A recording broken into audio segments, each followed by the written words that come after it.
Good morning, students. My name is Anne-Marie Steenkamp, and I will be presenting the Tools 2. The subject code is DES LS21, Year 2, Semester 1. So this presentation is for all 3 exams for this year, which includes the supplementary exam in November. Right, I'm going to move on to looking at all 5 units. Unit 1 is examine the content about the teaching of family life aspects. Unit 2, analyze the content about the teaching of financial orientated issues. Unit 3, examine the content about teaching of self-awareness and emotional intelligence elements. Unit 4, explore the content about and teaching of relationships, about and teaching of democratic citizenship.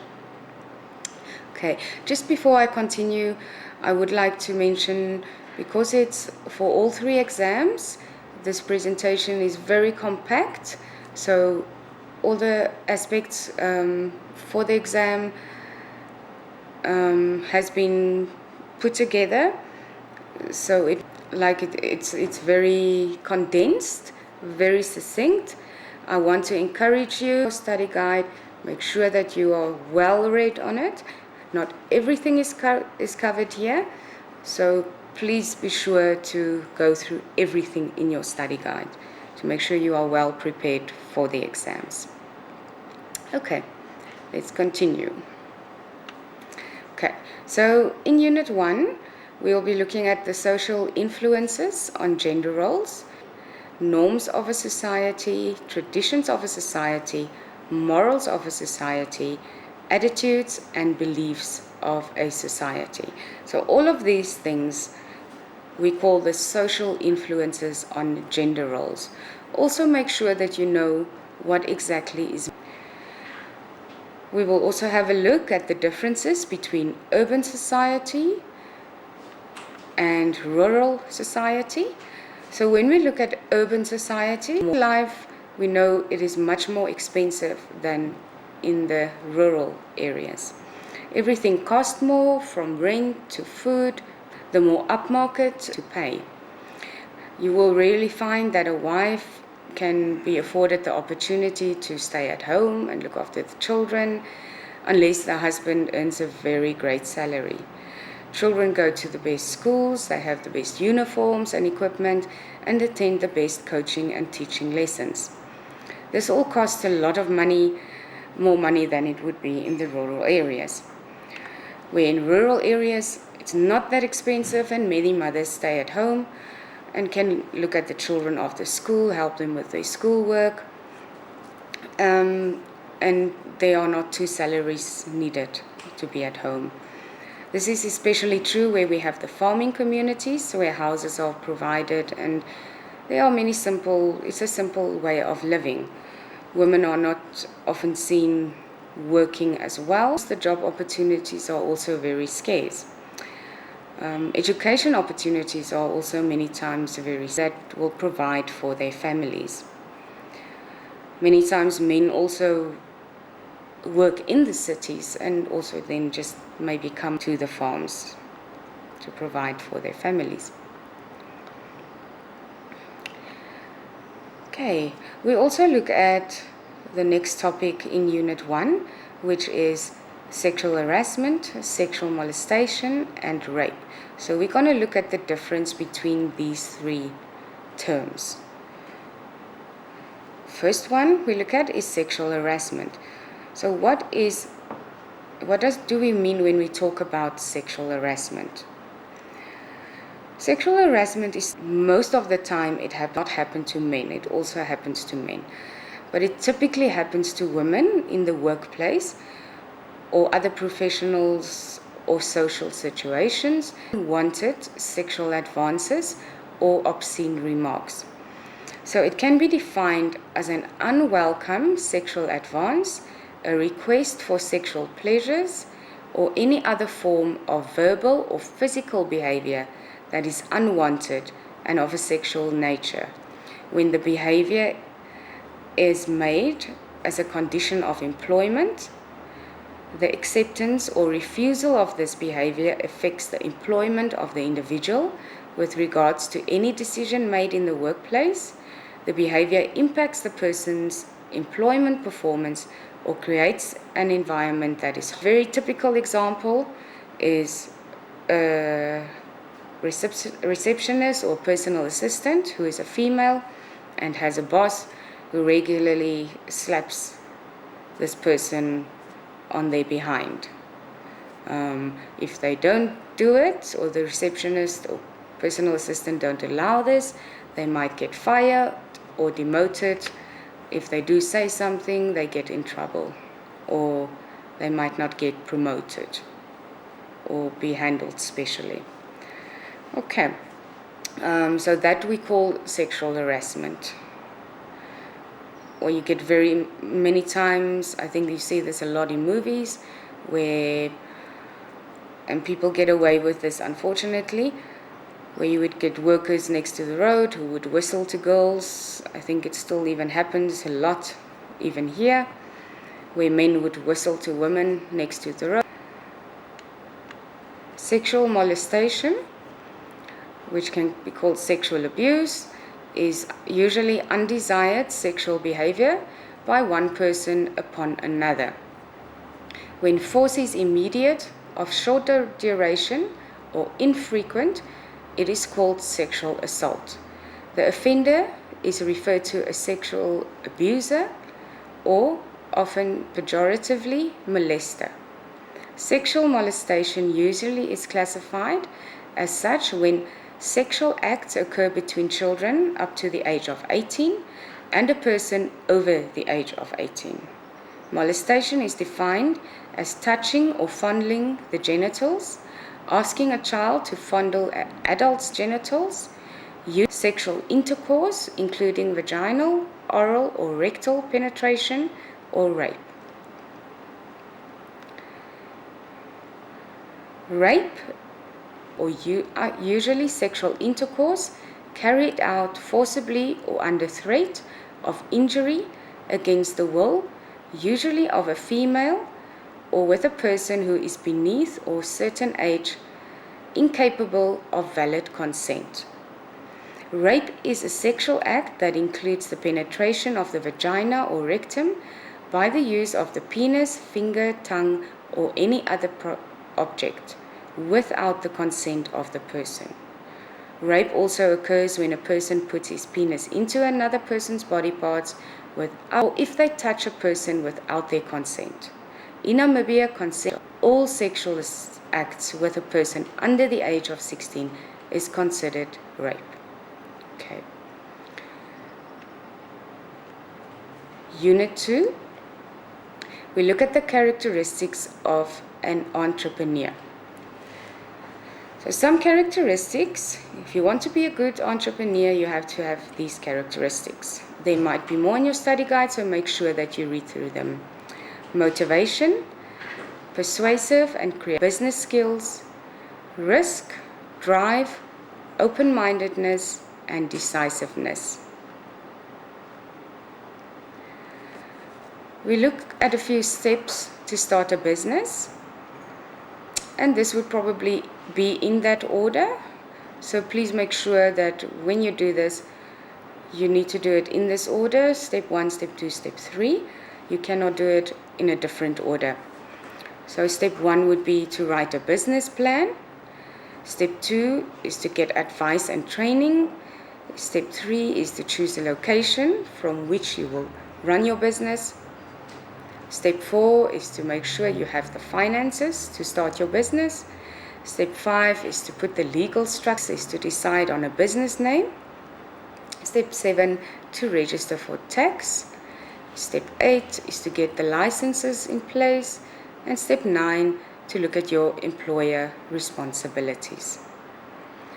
Be sure that you read everything underneath each of these steps to make sure you have an understanding what each of these steps mean. Okay.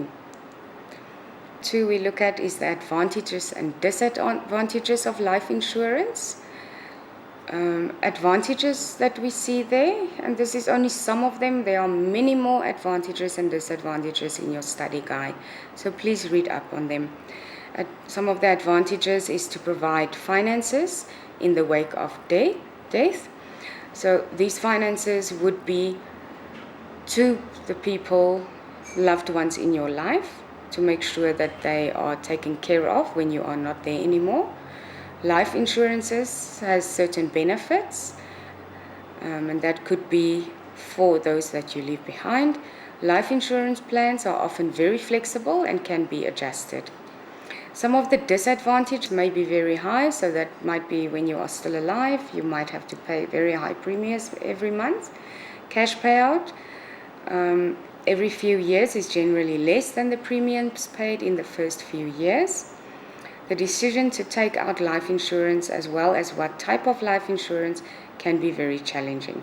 So you're going to have to see some agent to help you decide on what type of insurance you might need. Which links in with the importance of I think this is probably one of the most important things to talk to your learners about. Many people do not have a will or testament, and it leaves a lot of problems for the family and loved ones who stays behind, and it creates a lot of conflict and confusion. Time and again I have seen this. Without an up-to-date will or testament, in the event of death, assets are frozen and children are placed in special care until the government can possess. Parents who have children that are minors to state who will be their children's guardians in the event of death of both parents. The will testament will stipulate who will be given your assets and how they will be shared out. So the importance of the will and testament: what will happen to your furniture? What will happen to your house? What will happen to your money? Make sure that you have a will or testament. Make sure that you know where your stuff will go. Families have been ruined because people didn't have a will or testament. Make sure that you teach your learners this, though, so that they have these things in place, and teach their own parents to make sure that they have these in place.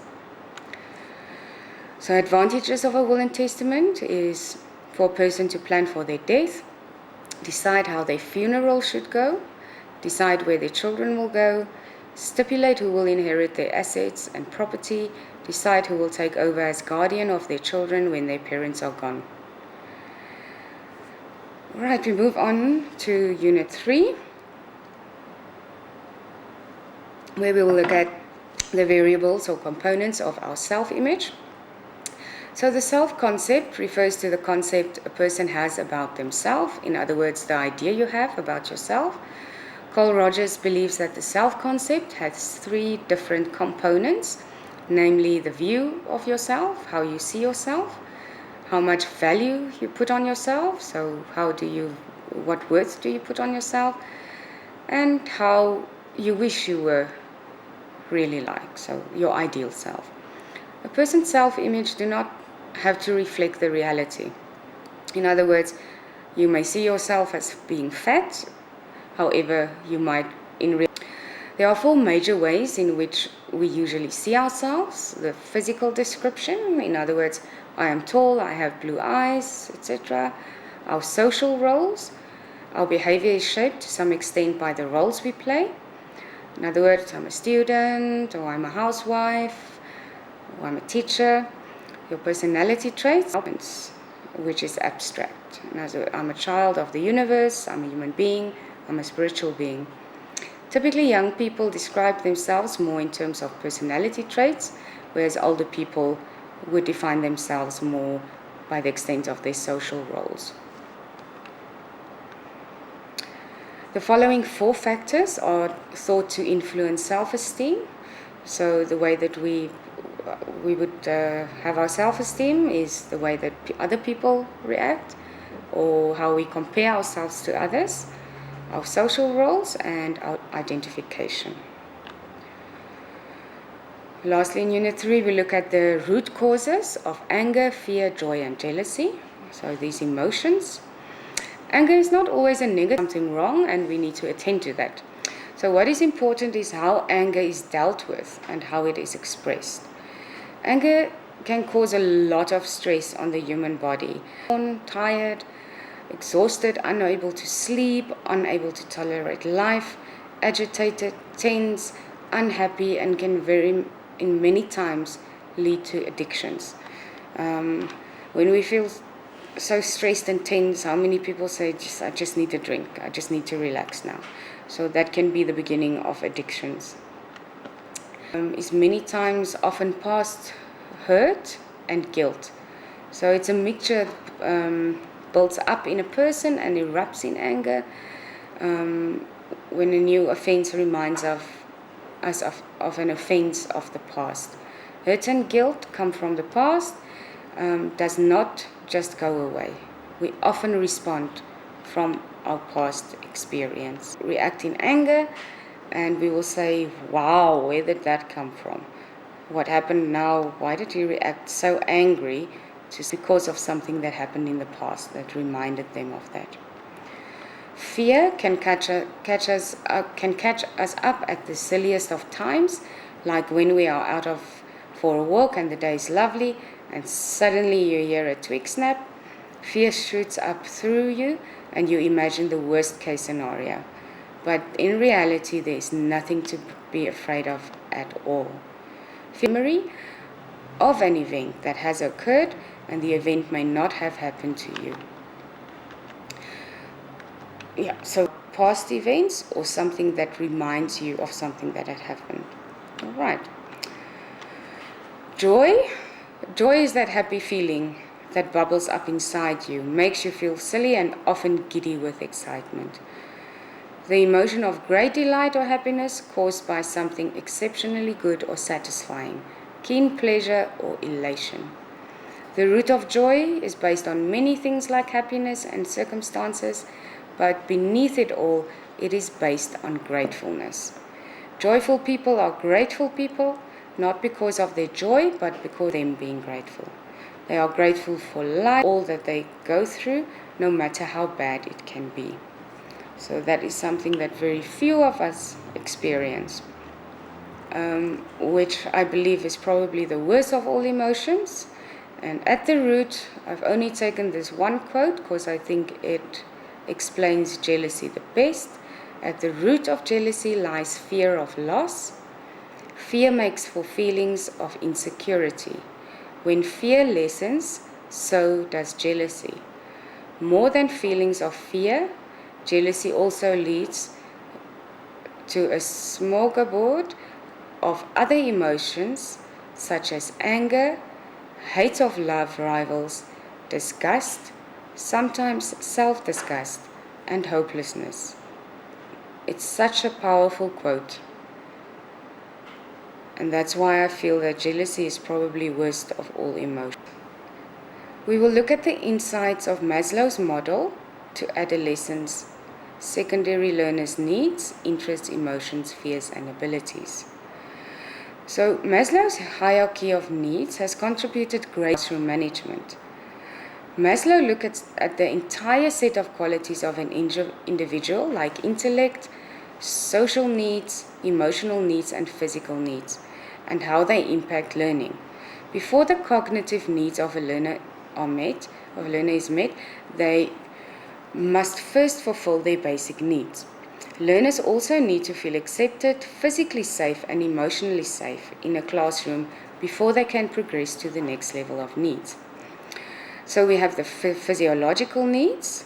You will see in your study guide there is the triangle with the hierarchy of needs, and at the bottom is the physical needs. I do think I have it in the slides here. I'll show you just now. So the food, water, shelter, oxygen is important. A hungry learner will not be able to focus in class. They won't be able to learn. They need to feel safe in class. They need to have school supplies, classroom, safety and security. They need to feel safe in the class, have to be sure that they will, when this environment is fair, consistent, no threat, they feel emotionally safe, and they can focus on the work that they have to do. Yes, here's the triangle. When they have that, they build relationship. There's a need for love and affection. They can overcome their fears of feeling alienated and lonely. The classroom is fun and light-hearted and will then encourage them to build friendships. This will build up on their esteem needs, self-esteem, the need for recognitions from others in the classroom and from themselves. If a learner has esteem needs that are in the world and will grow in confidence.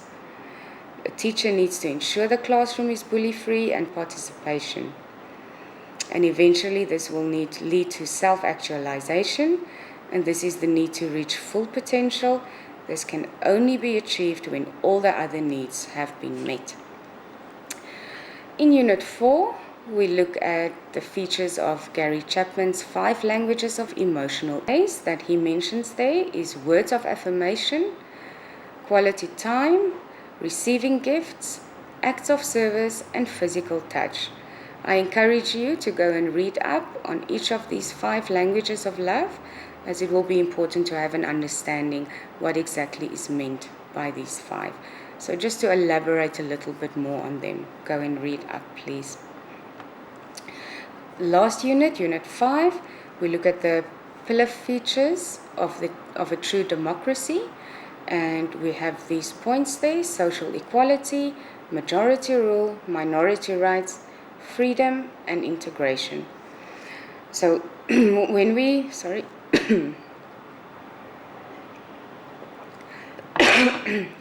when we look at social equality, to have equal access to being able to be politically involved in a society, as well as equal access to basic rights and sanitation, as well as standards of living. I want you to keep Namibia in mind when you read that. We are a democratic country, so we have democratic citizenship. And I want you to think about how our country is run at the moment as I'm reading this. What do you think? I want you to think for yourself. All citizens should have equal access to being able to be politically involved in society, as well as equal access to basic rights and sanitation, as well as standards of living. Is this true in our country? Think about that. Majority rule. Everyone is allowed to have a voice and share how they feel, but in a true democracy, it is the majority that will decide and not individuals who want their own way. Is this true in our country? Minority rights. The minorities do have rights and they are protected. Is this true? This includes rights to religion, fair legal processes, expression and assembly. Is this happening in our country? Freedom. Everybody in the legislation of the country should safeguard all people. Is this happening in our country? Integrity. Integrity is about compassion, the absence of any form of corruption, and honesty. This is often a principle that is most widely ignored in a democratically run country. Again, do we have integrity in our country? That's the end of our slideshow. I wish you all the best of luck for the examinations. Please make sure that you read through everything in your study guide.